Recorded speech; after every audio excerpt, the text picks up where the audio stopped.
Hello guys, आज की video में हम बनाएंगे स्ट्रैप कुर्ती और रफल सरारा। ये ड्रेस मैं 4 से 5 साल के बेबी के लिए बना रही हूँ और ये हमारे सीरीज का 7वां वीडियो है। इस वीडियो में सबसे पहले हम कुर्ती बनाएंगे, देन सरारा। कुर्ती बनाने के लिए मैंने 1/2 मीटर फैब्रिक लिया है। कुर्ती की कटिंग करने के लिए मैंने यहाँ पर 2 फैब्रिक का पीस लिया है। अब इन दोनों फैब्रिक को डबल फोल्ड कर देंगे तो ये हो गया है 4 फोल्ड। इसका विड्थ है 8.5 इंच 4 फोल्ड करने पर और लेंथ है 21 इंच। जितना भी आपको रेडी लेंथ रखना हो +2 इंच मार्जिन करके ले लें। अब जॉइंट साइड से 3.5 इंच पर शोल्डर मार्क करेंगे और इस निशान से नीचे 3.5 इंच पर आर्म होल लेंथ को मार्क कर लेंगे। आप ये मार्किंग 4 इंच पर भी लगा सकते हैं और सभी मार्क को मिलाकर एक बॉक्स बना लेंगे। बॉक्स बनाने के बाद 1 इंच की दूरी पर आर्म होल का शेप दे देंगे। अब ऊपर से इंच टेप को रखें और 6.5 इंच पर वेस्ट लाइन के लिए मार्क करें और 10 इंच पर हिप लाइन के लिए। आप सभी मार्क पर स्ट्रेट लाइन ड्रॉ कर दें। अब फिटिंग की मार्किंग करना है, जिसके लिए सबसे पहले बस्ट लाइन पर बस्ट राउंड के 4th पार्ट को मार्क करें। मेरे मेजरमेंट में ये है 5.5 इंच। इससे आगे 2 इंच मार्जिन के लिए भी मार्क कर लें। अब वेस्ट लाइन पर वेस्ट राउंड के 4th पार्ट को मार्क करें। मेरे मेजरमेंट में ये है 5 इंच और इसे आगे 2 इंच पर मार्जिन के लिए भी मार्क कर लें। अब हिप लाइन पर हमें हिप राउंड के 4th पार्ट को मार्क करना है। मेरे मेजरमेंट में ये है 6 इंच और इससे आगे 2 इंच के लिए मार्जिन का मार्क कर लेना है। अब बॉटम में भी हमें 6 इंच पर ही मार्क कर लेना है। इस मार्क से आगे 2 इंच मार्जिन के लिए भी मार्क करेंगे। अब सभी मार्क को स्केल की हेल्प से जॉइंट कर देंगे, जैसे मैं कर रही हूँ बिल्कुल उसी तरीके से।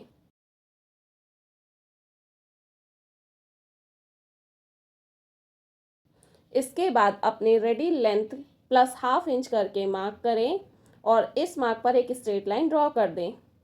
ये जो नीचे एक्स्ट्रा फैब्रिक है वो फोल्डिंग में जाएगा। अब नेक ड्रॉ करेंगे, जिसके लिए नेक लेंथ मार्क करें 3 इंच पर और शोल्डर वाली लाइन से अंदर 1/2 इंच पर मार्क करें। ये निशान नेक विड्थ वाला हो जाएगा। अब नीचे वाले मार्क से राउंड नेक का शेप देते हुए दोनों मार्क को मिला दें। नेक ड्रॉ करने के बाद कुर्ती को इसी मार्क पर कट कर लेंगे। कट करने के बाद जो फिटिंग वाली मार्किंग है वहाँ पर छोटा छोटा नॉच लगा लेंगे। कुर्ती की कटिंग करने के बाद इसे ओपन करें। हमारे पास 2 पार्ट है, एक फ्रंट और एक बैक पार्ट। अब एक पार्ट को हटा लें और इसी के साथ मैंने 4 डोरी भी रेडी कर लिया है और एक उरेप पट्टी। अब उरेप पट्टी को यहाँ कुर्ती के आर्म होल राउंड और नेक राउंड पर इस तरीके से प्लेस करना है, कुर्ती के सीधे साइड से, और सिलाई लगा लेना है। मैंने उरेप पट्टी को सिलाई लगाकर ज्वाइन कर दिया है। अब पूरे में थोड़ी थोड़ी दूर पर कट लगाएं। कट लगाने के बाद उरेप पट्टी को रॉन्ग साइड की तरफ 2 बार फोल्ड करें और तुरपाई कर लें। तुरपाई करने के बाद आप डोरी अटैच कर लेना। मैंने कुर्ती के आर्म होल राउंड और नेक राउंड में फिनिशिंग दे दिया है और साथ ही डोरी को भी अटैच कर लिया है। इसी तरीके से मैंने कुर्ती के दूसरे पार्ट को भी रेडी कर लिया है। अब कुर्ती का सीधा साइड ऊपर की तरफ करके बिछा लें, देन बैक पार्ट लें और फ्रंट पार्ट पर प्लेस करें। दोनों पार्ट को एक दूसरे पर अच्छे से प्लेस करने के बाद हमें फिटिंग की सिलाई को लगाना है। फिटिंग की सिलाई हमें दोनों साइड पे लगाना है जहाँ पर हमने फिटिंग का मार्किंग किया है और ये फिटिंग की सिलाई हमें सिर्फ हिप राउंड वाले निशान तक ही लगाना है। मैंने फिटिंग की सिलाई को लगा लिया है दोनों साइड। अब चाक को फोल्ड करेंगे, जिसके लिए इस तरीके से एक किनारे को पहले रॉन्ग साइड 1 इंच फोल्ड करें, देन अगेन 1 इंच फोल्ड करें और सिलाई लगा लें या फिर तुरपाई कर लें। सेम दूसरे साइड भी हमें किनारे को एक बार 1 इंच फोल्ड करना है, देन अगेन 1 इंच फोल्ड करना है और तुरपाई कर लेना है। दोनों किनारे को फोल्ड करने के बाद हमें बॉटम को 2 बार 1 इंच फोल्ड करना है और सिलाई लगा लेना है। देखिए, मैंने चाक को फोल्ड कर लिया है और सिलाई लगा लिया है और इसी के साथ मैंने टैसल भी रेडी कर लिया है और मैंने फ्रंट साइड लेस को भी अटैच किया है। अब इसका मैं आपको फाइनल लुक दिखाती हूँ। कुर्ती का लुक बुक देखने के बाद मुझे कमेंट करके ज़रूर बताना कि आपको ये वीडियो कैसा लगा। चलिए अब हम सरारा बनाते हैं, जिसके लिए मैंने यहाँ पर 1 मीटर फैब्रिक लिया है। जैसा कि आपको पता है कि हम सरारा 2 पार्ट में बनाते हैं। नीचे का जो घेर होता है वो अलग बनाते हैं और ऊपर का जो निक्कर होता है घुटने तक वो अलग बनाते हैं। तो शरारा बनाने के लिए सबसे पहले हमें अपर पार्ट को कट करना है। अपर पार्ट कट करने के लिए मैंने 2 फैब्रिक का पीस लिया है। इसका लेंथ है 14 इंच और विड्थ है 20 इंच। अब इसे विड्थ वाइज डबल फोल्ड करें। अब ये हो गया है 4 फोल्ड। अब ऊपर से 1.5 इंच पर बेल्ट के लिए मार्क करें और इसी मार्क पर एक स्ट्रेट लाइन ड्रॉ कर लेना है। जितना भी आपका इलास्टिक का विड्थ हो प्लस हाफ इंच करके यहाँ पर मार्क करना है बेल्ट के लिए। अब इस मार्क से नीचे लेंथ को मार्क करें 13 इंच पर। जितना भी रेडी लेंथ हो प्लस हाफ इंच करके यहाँ पर मार्क करें। हाफ इंच जो है वो दोनों पार्ट को ज्वाइन करने में चला जाएगा। अब जॉइंट साइड से 7.5 इंच पर मार्क करें। अब इस मार्क से नीचे क्रॉच लेंथ को 9 इंच पर मार्क करें और एक बॉक्स बना लें और क्रॉच एरिया का शेप दे दें। अब बॉटम में 8 इंच पर मार्क करें और ऊपर इस कोने से बाहर 2 इंच पर मार्क करें। अब इन दोनों मार्क को स्ट्रेट लाइन से मिला दें। अब इसी मार्क पर इसे कट कर लें। कट करने के बाद इसे ओपन करें। हमारे पास बैक और फ्रंट 2 पार्ट है। अब इसे हटा लें। अपर पार्ट की कटिंग करने के बाद हमें 2 कलर का फैब्रिक लेना है, जैसा कि मैंने ले लिया है और मैंने दोनों फैब्रिक को डबल फोल्ड करके बिछा रखा है। आपको दिख रहा होगा एक जो फैब्रिक है वो छोटा है और एक फैब्रिक बड़ा है। ऊपर वाला फैब्रिक फर्स्ट लेयर होगा जो कि छोटा है। फर्स्ट लेयर का विड्थ है 22.5 इंच डबल फोल्ड करने के बाद और इसका जो लेंथ है वो है 7.5 इंच। जितना भी आपको फ्रिल का लेंथ रेडी चाहिए उससे में 1.5 इंच प्लस करके ही लेंथ लें। हाफ इंच सिलाई में जाएगा और 1 इंच मैंने बॉटम फोल्डिंग के लिए लिया है। अब हमें फर्स्ट लेयर को हटा लेना है। अब सेकंड लेयर का लेंथ है 11.5 इंच। अब आपको एक बात समझना होगा, जो हमारा सेकंड लेयर है उसका लेंथ कैसे लेना है। जितना भी रेडी प्लाजो का लेंथ है माइनस कर दे अपर पार्ट यानी कि निक्कर वाला पार्ट, फिर जो भी बचता है वो हो जाएगा आपके सेकंड लेयर का रेडी लेंथ।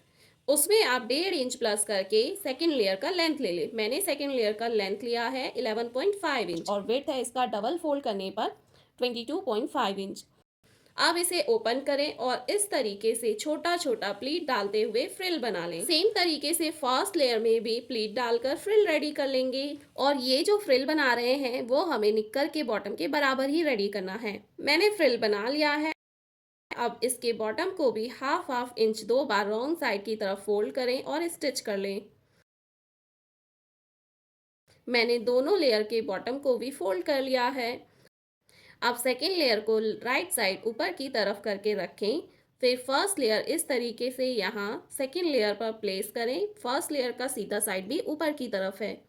अब दोनों को मिलाते हुए यहाँ सिलाई लगा लें। मैंने दोनों फ्रिल को एक साथ अटैच कर लिया है। अब अपर पार्ट सीधा साइड ऊपर की तरफ करके रखें। देन रफल को राइट साइड ऊपर की तरफ करके प्लेस करें। फिर इस पार्ट को इस तरीके से उठाएं और यहाँ इस तरीके से प्लेस करें। दोनों पार्ट का राइट साइड अंदर की तरफ है। अब दोनों के किनारे को मिलाते हुए सिलाई लगा लें। मैंने सिलाई लगाकर दोनों पार्ट को ज्वाइन कर लिया है। अब हमें एक मल्टी कलर का लेस लेना है और यहाँ पर रखकर सिलाई लगा लेना है। मैंने लेस को अटैच कर लिया है और सेम मेथड से मैंने दूसरे लेग के लिए भी बॉटम और रफल को अटैच करके रेडी कर लिया है। अब इस वाले पार्ट को ऐसे ही रहने दें। अब रेडी किया हुआ दूसरा पार्ट लें और यहाँ इस पर प्लेस करें। दोनों पार्ट का सीधा साइड अंदर की तरफ है। अब दोनों के क्रॉच एरिया को मिलाकर यहाँ से यहाँ सिलाई लगा लें। दूसरे साइड भी इसी तरीके से दोनों क्रॉच एरिया को स्टिच कर लें, जैसे मैंने आपको मार्क करके दिखाया है। मैंने सिलाई लगा लिया है। इसके बाद बेल्ट को रॉन्ग साइड की तरफ पहले हाफ इंच फोल्ड करें, देन अगेन 1 इंच फोल्ड करें और सिलाई लगा लें। बेल्ट को स्टिच करने टाइम हमें थोड़ा दूर ओपन ही छोड़ना है, इसे इलास्टिक इंसर्ट करने के लिए। मैंने बेल्ट को स्टिच कर लिया है और थोड़ी दूर ये ओपन है। अब हमें इलास्टिक लेना है बेल्ट में इंसर्ट करने के लिए। मैंने इलास्टिक ले लिया है। अब ओपन वाले साइड से हमें इलास्टिक को इंसर्ट करना है और दूसरे साइड से निकाल लेना है। अब इलास्टिक इस तरीके से लेना है, जितना भी आपका वेस्ट राउंड हो उसमें से -3 इंच करके इलास्टिक ले लें। अब दोनों इलास्टिक के एंड्स को एक दूसरे पर ओवरलैप करते हुए रखें और स्टिच कर लें 2-3 बार। इलास्टिक के एंड को ज्वाइन करने के बाद अब इसे अंदर की तरफ करें और ये जो ओपन वाला साइड है इसे हाफ इंच अंदर की तरफ फोल्ड करते हुए स्टिच कर लें। बेल्ट को क्लोज करने के बाद इलास्टिक को खींचते हुए स्प्रेड कर दें अब इलास्टिक के सेंटर पर सिलाई लगाना है, तो इस तरीके से इलास्टिक को स्ट्रेच करें और इसके सेंटर पर सिलाई लगा लें। इलास्टिक के सेंटर पर सिलाई लगाने के बाद अब दोनों साइड के क्रॉच एरिया को सेंटर से मिलाकर पकड़ें और इस तरीके से इसे प्लेस करें। अच्छे से शरारा को प्लेस करने के बाद अब इनर लेग्स को किनारे से किनारे मिलाते हुए सिलाई लगा लें। जैसे मैं आपको वीडियो में दिखा रही हूँ, बिल्कुल उसी तरीके से सिलाई लगाना है। मैंने शरारा के इनर लेग में सिलाई लगा लिया है। अब हमारा शरारा रेडी हो गया है। अब इसे सीधा कर लें। शरारा सीधा करने के बाद चलिए अब इसका फाइनल लुक देखते हैं। और भी डिजाइनर ड्रेस जैसे कि Anarkali, palazzo, baby dress video का लिंक डिस्क्रिप्शन बॉक्स में दे दिया है, प्लीज जाकर उसे भी देखें। तब तक के लिए अपना और अपने परिवार का ध्यान रखें। मिलते हैं फिर से नई वीडियो के साथ। Thank you for watching. Bye bye.